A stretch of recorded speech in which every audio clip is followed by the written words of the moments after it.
हत्यारा है पूरा खानदान। हत्या कैले बाई लोग हमरा गुड़िया के, खास करके ई इंसान। एकरा के त सबसे पहले पकड़ी साहब। यशोदा कुछ नहीं खींचा कैले। अरे धोखा से बियाह करेले बड़ा लो अपना बेटा के हमरा वैष्णवी से। राउरी बेटा के मानसिक स्थिति ठीक नहीं खे, ई बात छुपावनी लोग हमनी से। एक दिन भी ये हवेली में चैन से नहीं जिए दिया लो हमरा बिटिया के। राउरी लइका पहले भी हाथ उठौले रहे हमरा बिटिया पर,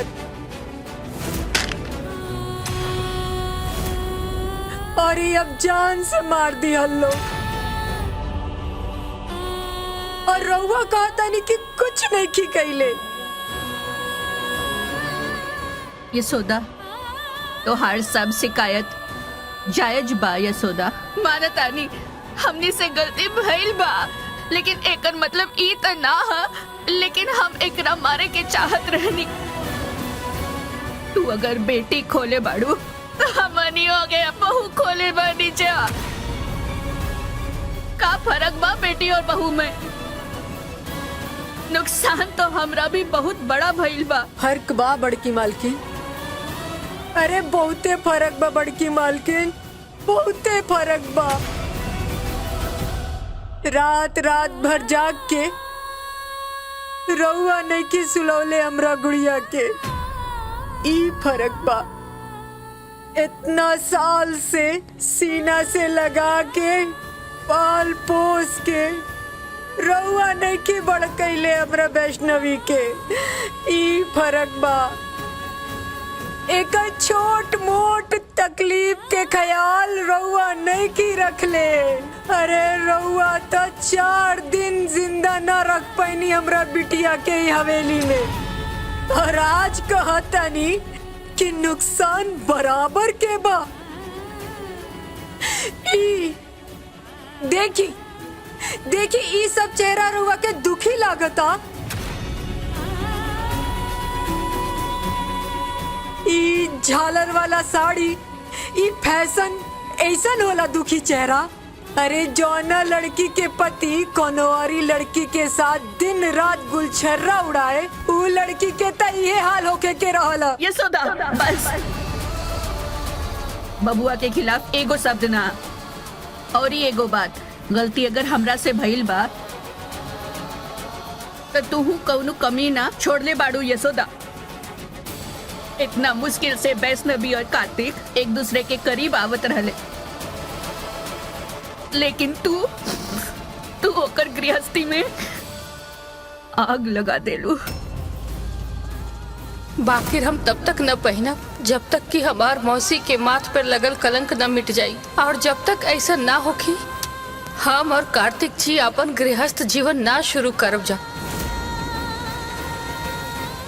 तू वैष्णवी के दिमाग में ओकरा से दूर रहे के बात डालू। इंस्पेक्टर, ए यशोदा के जितना आरोप बा ना उ सब के सब बात बनावटी बा, अनुमान पर आधारित बा, लेकिन ओकरा खातिर कौनो सबूत नहीं खे। इतना कानून तो हमहू जानी ला कि केहू के सजा देवे खातिर सबूत के जरूरत पड़ेला। और दूसर बात, वैष्णवी अपना मर्जी से रहत रहले, केहू ओकरा जबरदस्ती ना ले आयल रहे। यशोदा के पास हमनी लोगन के खिलाफ कौनो सबूत नहीं खे, ए खातिर रउआ हमनी लोगन के गिरफ्तार ना कर सकीले। खाली हाथ नहीं खी आइल, सबूत बा हमरा पास।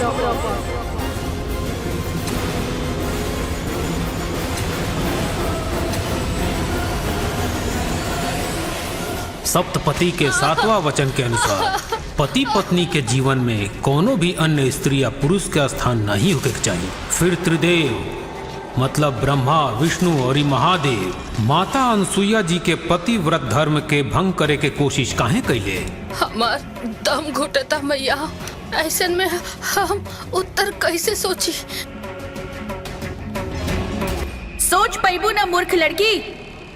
जितना भी तू एक जटा के पकड़ से छूटे के कोशिश करबू, ई जटा तो के उतना जकड़ी। अब तो हार अंत निश्चित बा।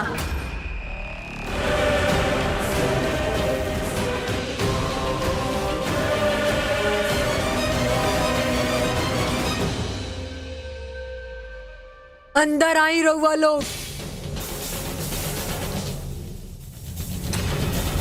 इनके तरह जा रही राउर दोस्त विनायक जी। पापा से मिले करा। वो तो बड़े नहीं घरे कुछ काम से बाहर गए बने। हम कल आवता नहीं। माफ करिए उपेंद्र, तो हमार दोस्त बाड़ा, लेकिन मैया का भक्ति सबसे पहले बा। यशोदा हमनी के घर के पूजा पाठ हवन कीर्तन सब देखेल, फिर जवन हम देखनी ओकरा बाद हम चुप ना रह सकीला।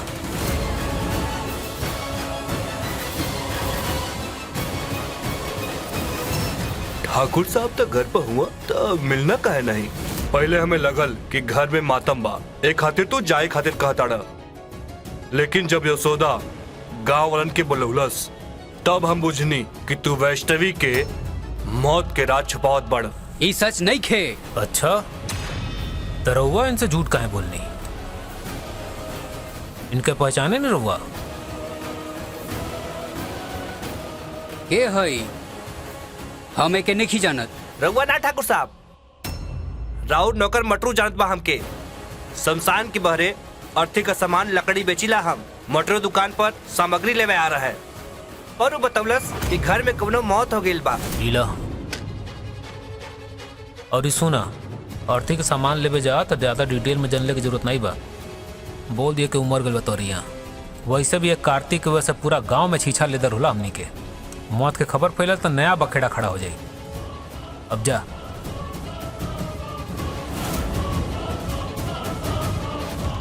पर जब यशोदा हमने के सामने आई तब ये बात पता चलल। मौत की खबर छुपावल और इन नौकर से झूठ बुलवावल, इतना सबूत काफी बा रउआ सबके अरेस्ट करे खातिर। ए इंस्पेक्टर, नया भर्ती बिल बड़ा का? अरे बुझात नहीं है कैसे बतियाओ तड़ा? हाँ हाँ, बहुत बड़का लोग हैं जना रउआ। का कोनो गरीब के जान ले बा? अरे खून क के धमकैती रहुआ लोग। देखा तनी यशोदा के इंसाफ कैसे नहीं मिला। सजा तरुआ लोग के मिल के रही ठाकुर साहब, अपराधी हैं जरुआ लोग। उका ठाकुर साहब की और सरकारी कुत्ता हुई जौन रौरे टुकड़ा पे पड़त हुई। हम ठहरनी ईमानदार ऑफिसर, ड्यूटी भी बड़ा शिद्दत से कैले के बुरा आदत बा हमके। रउआ चिंता मत करी, बहुत बढ़िया सेल में रखे हम रउआ सबके। बहू के मर्डर और योकरे छुपौले के साजिश के जुर्म में हम रउआ सबके गिरफ्तार कर दनी।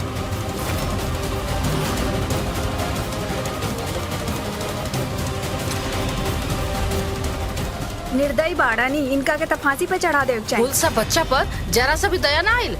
इतना सारा पैसा खून खराबा करे खातिर कमैले रही। अरे इनका तो पूरा के पूरा खानदान अपराधी से भरल बाटे। छी। ए इंस्पेक्टर, हमनी के बात के भरोसा कर। वैष्णवी के मौत एगो स्वाभाविक मौत रहल। हमनी लोगन कुछो नहीं खींचा कैले, उल्टा हमनी के वैष्णवी के बचावे के कोशिश कैले रहनी जा। डॉक्टर के बोलौले रहली जा, लाइफ सपोर्ट सिस्टम पे रखले रहली जा ताकि वो बच जास। ना बचली तो एहमे हमनी के कौन दोष। एक बार चला मान लेनी भइल हुई बिना ऑटोप्सी रिपोर्ट अब बिना डेथ सर्टिफिकेट के और वो सीधा शमशान ले जात रहनी। ए इंस्पेक्टर, के कहलस के हम छुपावे के कोशिश कैले रहनी? यशोदा के सबसे पहले खबर हम ही देले रहली। पूछ ली यशोदा से। वो हम कुछ नहीं जानत, सब सबूत रुआ सबके खिलाफ बा। रुआ सबके चले पड़े हमारे साथे।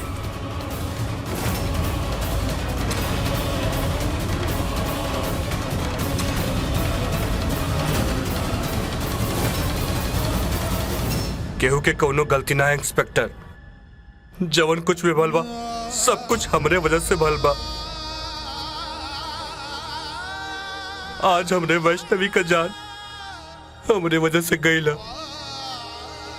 हम के लिए चलिए इंस्पेक्टर, हम चलो। चले के तो पड़ी, कहे कि पूरा परिवार ये वारदात के हिस्सेदार बाटे। इंस्पेक्टर, सबका का मतलब होला?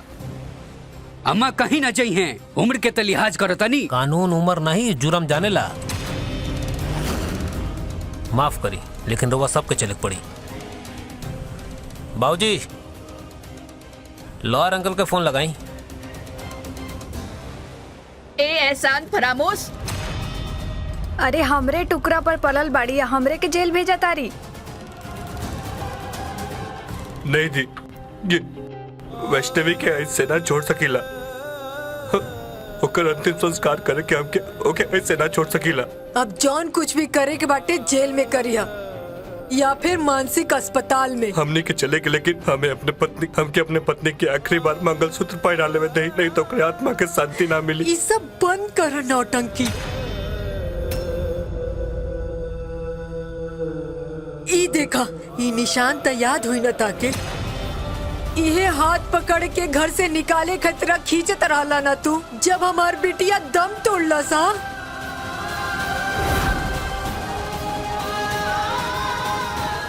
पुलिस के सामने ही सब नाटक। अरे तनिक सा तो शर्म करो।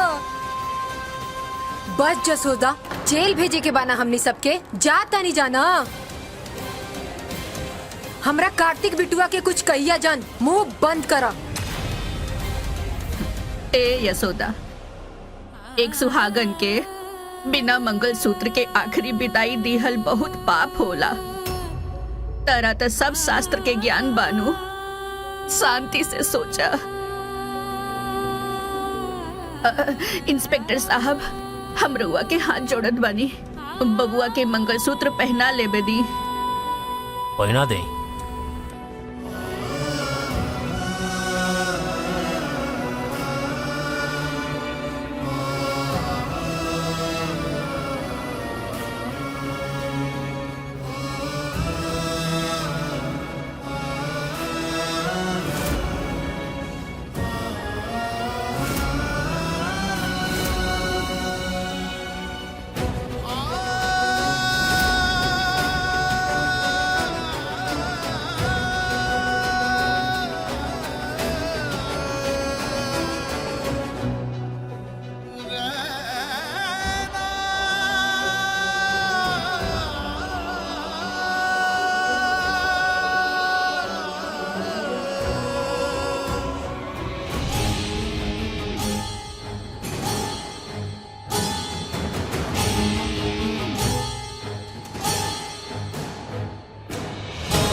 ना, हम जितना एकरा से बाहर निकले के कोशिश करत आनी, ये उतना ही हमरा के जकड़ता।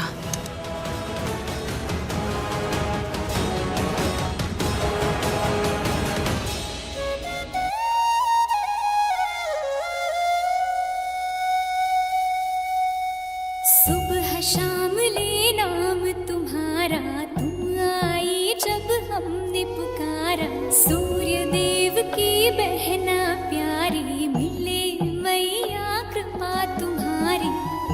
तुम ही सहारा छठी मैया, और न कोई हमारा छठी मैया। हो तुम ही सहारा छठी मैया, और न कोई हमारा छठी मैया। हर उलझन को सुलझाती हो, सुख के बादल बरसाती हो। हर बाधा दुख हर लेती हो, घर खुशियों से भर देती हो। तुमसे ही गुजारा छठी मैया, और न कोई हमारा छठी मैया। हम जातन दीदी के सहायता करे, हम उनकरा के वहाँ फसल ना छोड़ सके नी।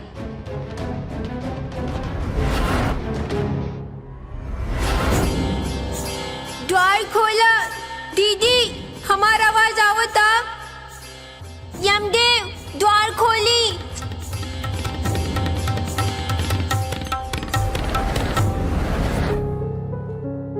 रउआ हमके वापस काहे लेके आई नी?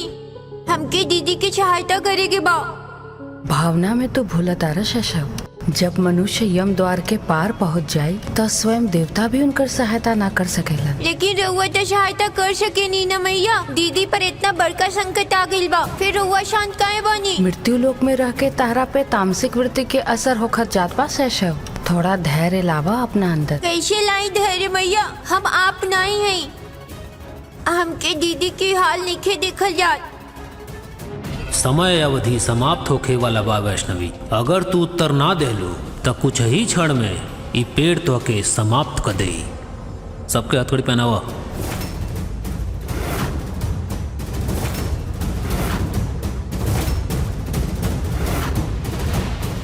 इंस्पेक्टर, चलत है ना हमनी लोग।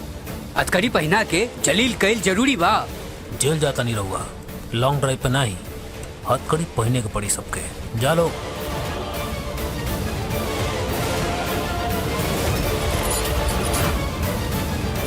छोड़ी हमरा के, हम कुछो नहीं की कैले। मम्मी जी, दादी जी, अम्मा जी तनी रोकी ना इनका।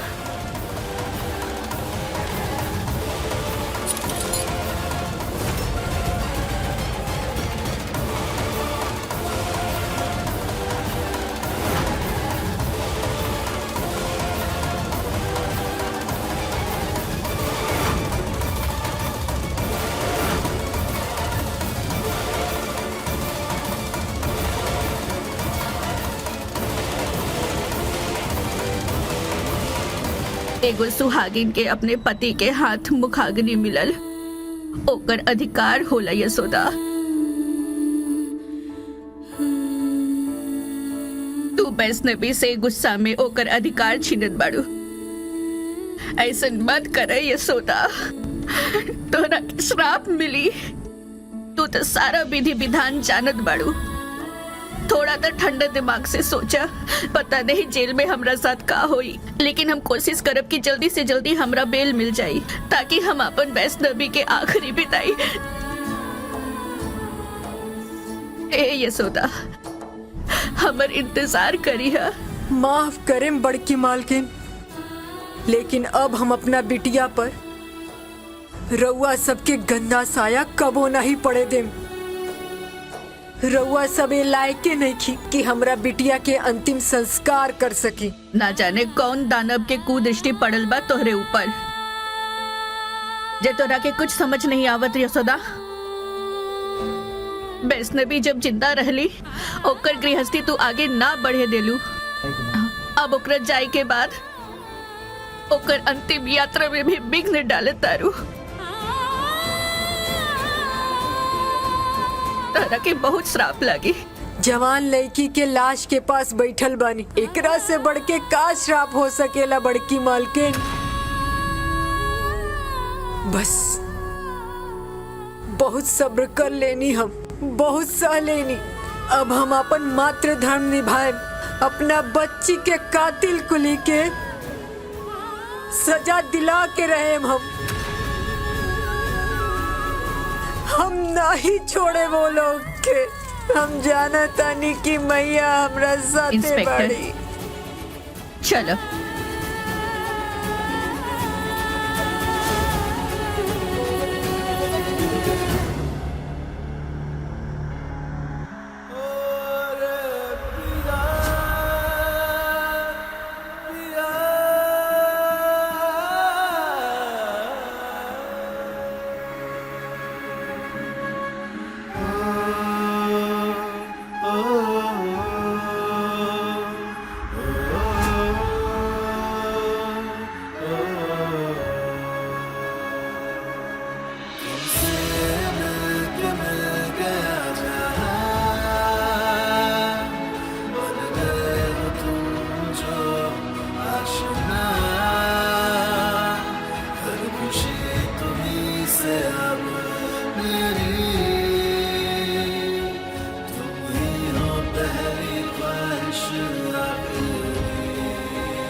बाकी नहीं कब होइल?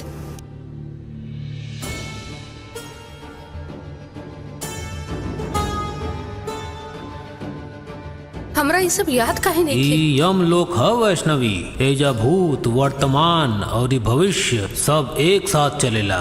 ऐसन बहुत कुछ बा जौन तो के एजा याद आ सकेला और ई कहीं नहीं। मैया के हाथ में वो बच्ची, कहीं वो हम तो नहीं की?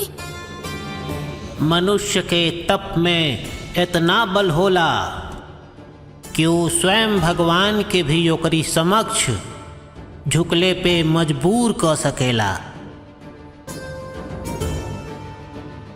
जैसे हमनी के माता अनसुईया कैले रहली।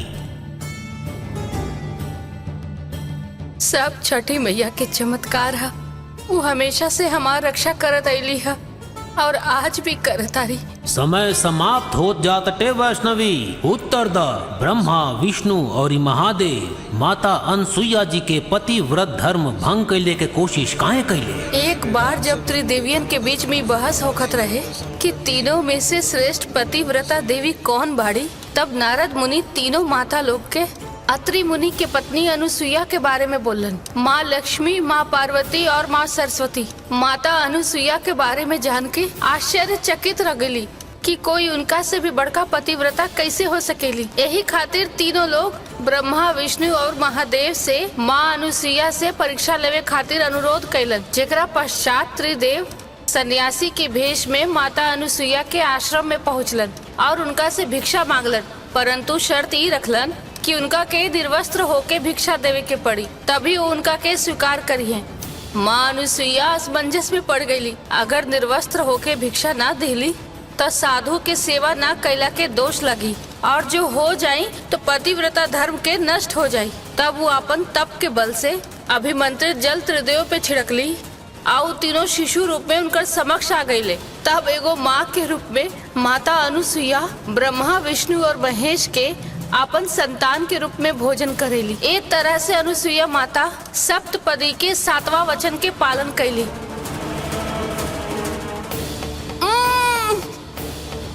अब हम कैसे जियम तोरा बिना गुड़िया?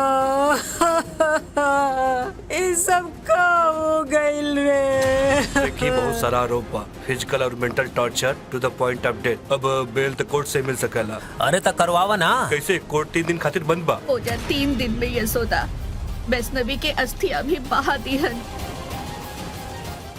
एक सुहागन के ओकरा पति के कंधा भी नसीब ना भई।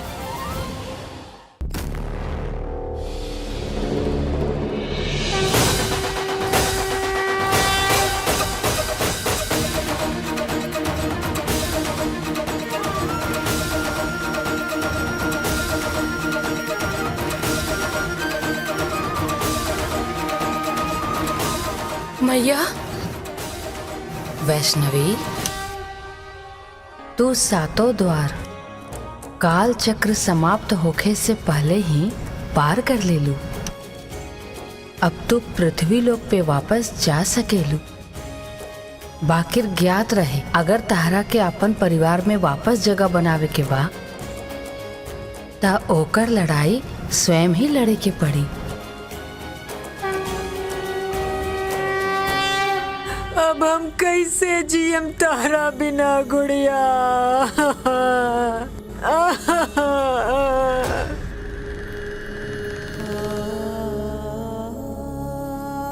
ये सब कहाँ हो गइल रे?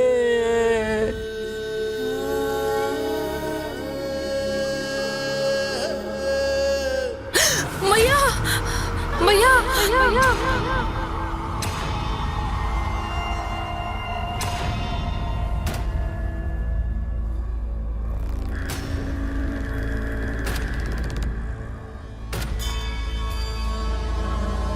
वापस तो लौट आइल बड़ू वैष्णवी, परंतु एजा के स्थिति देखकर तोहार फिर से मृत्यु हो जाई।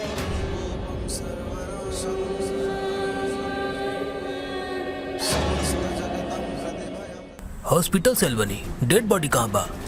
हम जिंदा बानी। अब तो बता सके ना कि हमार परिवार वाला के कहाँ लेके गइल बानी। पुरानी पुलिया के पास वाला थाना में। देखिए बहुत सारा आरोप बा, फिजिकल और mental torture to the point of death. अब बेल तो कोर्ट से मिल सकेला। अरे तो करवावा ना। कैसे? कोर्ट 3 दिन खातिर बंद बा। हो जा 3 दिन में यशोदा वैष्णवी के अस्थिया भी बहा दिहन। एक सुहागन के ओकरा पति के कंधा भी नसीब ना भई।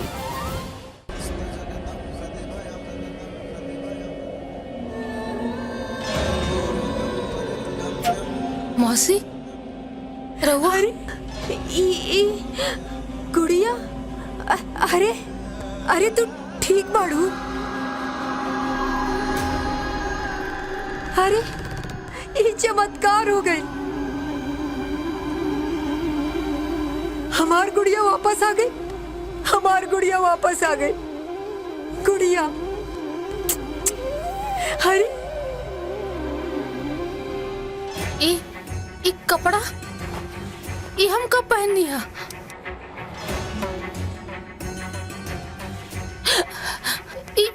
यहाँ का होखत रहे? ये अर्थी काहे सजावल गइल बा और अर्थी के ऊपर हम काहे रहनी हो? घर वाला सब ठीक बाड़ा ना? बताई ना मौसी, ई का हम पहन ले बानी? बोली ना सब ठीक बा ना?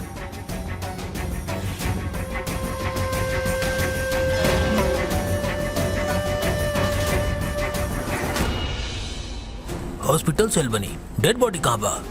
हम जिंदा बानी।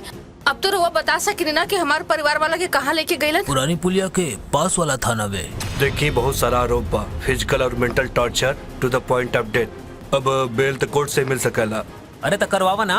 कैसे? कोर्ट 3 दिन खातिर बंद बा। ओजा 3 दिन में यशोदा वैष्णवी के अस्थिया भी बहा दिहन। एक सुहागन के ओकरा पति के कंधा भी नसीब ना भई।